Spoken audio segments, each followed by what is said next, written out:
Hello everyone, hope you all are doing well. Welcome to Diplomats Desk. I am your host Meet Shah. So, in 2025, India and United States are walking a fine line.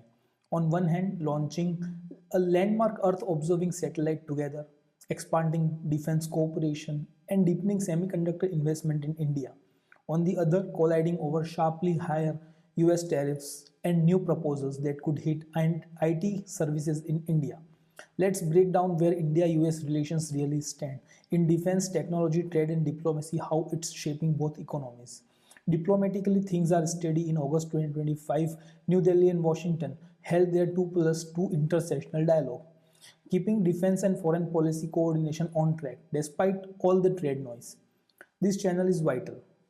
It protects long-term projects like engine co-production, space mission, and tech collaborations from being derailed by short-term politics. But economically, it's complicated.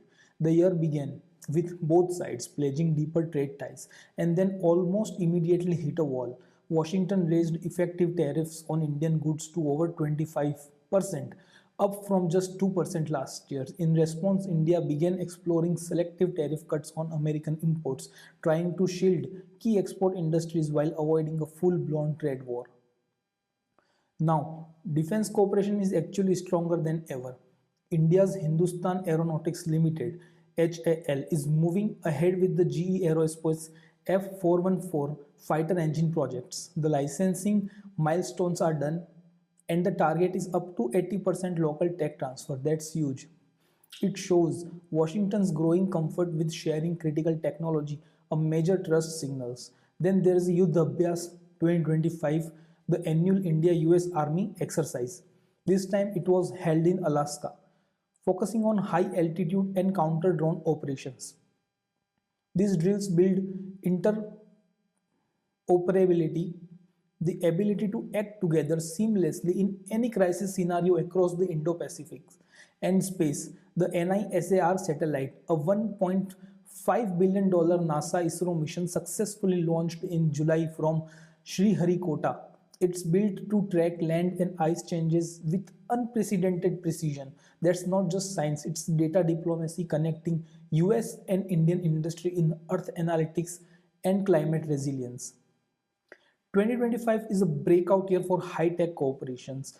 For example, like semiconductors, US firms are putting real money on the table. Micron's Sanand plant hit key milestone these years and is gearing up for the production by early 2026. Applied Materials locked in a $2 billion expansion in Bengaluru, building the backbone for India's chip ecosystem. This helps America diversify away from East Asia while pushing India further up the global value chain. Second is critical minerals. Building on last year MOUs, the US and India have advanced cooperation in lithium, rare earth, and battery recycling, essential for electric vehicles and clean energy. For India, it's a new industrial frontier. For the US, it means supply chain resilience and reduced dependence on China. And earlier this year, the two nations launched Trust, the revamped version of initiative on critical and emerging technology. It widens collaboration beyond semiconductors to AI, biotech, and quantum computing, aligning research and export policies for faster tech deployment. Now here's where the relationships gets rocky. The US tariff shock hit hard, effective rates around 25% on Indian goods.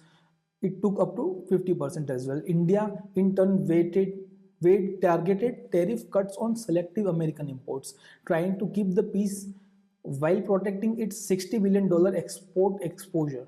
To put numbers in perspective, US goods imports from India now hover around $87 billion, while service trade adds another $83 billion. So the message is clear. Goods are contentious, services are thriving. Both sides knows it, and that's why they are negotiating, not decoupling. Let's talk about the human bridge, people. In 2025, the US began expanding its domestic H-1B visa renewal pilot. That's a big win for Indian professionals and US employers alike. No more traveling back home just to renew a work visa. But there's a catch. The proposed HIRE Act could impose a 25% levy on foreign remote services. If passed, it could hurt India's IT exports and raise costs for US firms. So, progress on mobility, tension on services. The balance is delicate. For India, the upside is clear. Tech transfer, engine co-production, and semiconductor investments create high-skill jobs and boost manufacturing capacity. Critical mineral cooperation strengthens India's green industries, and defense drills enhances readiness. But the risks tariff hits exporters, especially in textile, machinery, and pharmaceutical. And if that services levy passes, it could shrink India's IT surplus, one of the biggest foreign exchange earners. For the United States, the upside is diversification. India offers talent, markets, and trusted Indo-Pacific partner. Supply chains get safer and higher end collaboration. From NISAR to quantum computing benefits US innovation.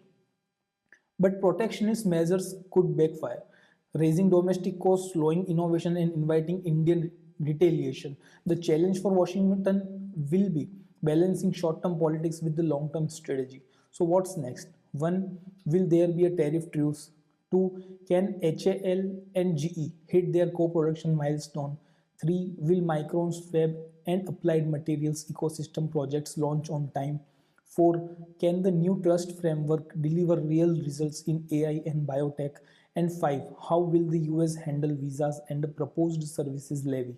These 5 points will define whether 2025 ends as a year of frictions or the genuine transformations. The story of India and the US in 2025 is a paradox. Strategic alignment is deepening, tech corporation is booming, and yet trade tensions are intensifying. The real winners will be those who look beyond tariff and politics and build a partnership driven by innovation, trust, and shared prosperity. If you like this analysis, please subscribe these channels, hit like and share this video. Thanks for watching this. Stay tuned for more.